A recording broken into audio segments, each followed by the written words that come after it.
নগরের দক্ষিণ হালিশহর, উত্তর পতেঙ্গা ও দক্ষিণ পতেঙ্গা ওয়ার্ডের পানি নিষ্কাশনের অন্যতম মাধ্যম মাইট্টালা খাল।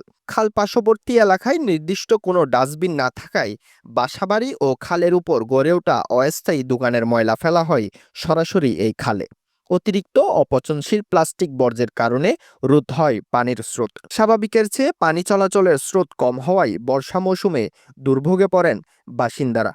জনদুর্ভোগ কমাতে বর্ষা মৌসুম শুরুর আগেই মাইট্টালা খাল খনন কার্যক্রম পূর্ববর্তী পরিদর্শন করেছেন বিএনপির আন্তর্জাতিক বিষয়ক উপকমিটির সদস্য ইসরাফিল খসরু মাহমুদ চৌধুরী।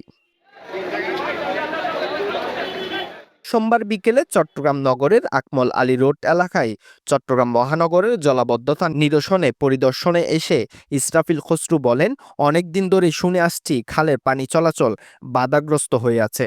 চট্টগ্রাম মহানগরের জলাবদ্ধতা সমাধান করতে খাল অবমুক্ত করা সময়ের দাবি। জলাবদ্ধতার সমস্যাটা সমাধান করতে চাই, খালগুলো কিন্তু অবমুক্ত করা হচ্ছে কি এখন সময়ের দাবি। সো আমি অন্যান্য ওয়ার্ডে গেছি, আজকে 39 ওয়ার্ডে আসলাম। 39 ওয়ার্ডে এখানে বিভিন্ন খালগুলো পরিদর্শন করে দেখলাম যে বেশিরভাগ ক্ষেত্রে খালগুলো কিন্তু এখন খুব চরমভাবে বাধাগ্রস্ত এবং এখানে পানির প্রবাহর কোনো অবস্থা খুবই খারাপ। আমার মূল কাজটা ছিল দেখে এটা আমরা সিটি কর্পোরেশনের নজরে আনা। তো আজকে আমাদের সাথে আছেন সিটি কর্পোরেশনের চিফ পরিচালনা কর্মকর্তা, যিনি আছেন, ওনাকে আমি আজকে বলছি আপনি আসেন দেখেন।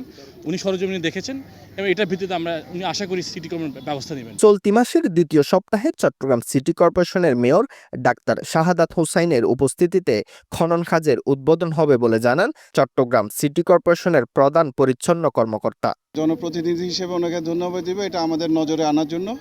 এটা আমার নজরে পুরা ছিল না, অনেক জায়গায় এটা আনটাচড, যেটা আমি মনে করছিলাম কাজ হয়েছে আসলে হয় নাই। নেক্সট উইক অথবা নেক্সট উইক আমাদের মাননীয় মেয়র মহোদয় আসবেন, আমরা এই খালটা পরিষ্কার প্লাস খনন একসাথে করব। মেয়র মহোদয় নিজে আপনাদের জনপ্রতিনিধি সহ একসাথে এটা উদ্বোধন করব। আমাদের এই অঞ্চলটা হলো শ্রমিক অধ্যুষিত অঞ্চল, বসবাস বেশি। এখানে আসলে যতক্ষণ মানুষ সচেতন না হবে আমাদের দ্বারা অনেক কিছু সম্ভব না।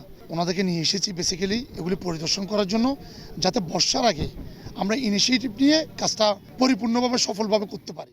সোমবার পরিদর্শনে উপস্থিত ছিলেন চট্টগ্রাম সিটি কর্পোরেশনের প্রধান পরিচ্ছন্ন কর্মকর্তা কমান্ডার ইফতিকার উদ্দিন আহমেদ চৌধুরী, ৩৯ নং ওয়ার্ড ও থানা পর্যায়ের নেতাকর্মীরা। হাসান রিফাত, দৈনিক আজাদী।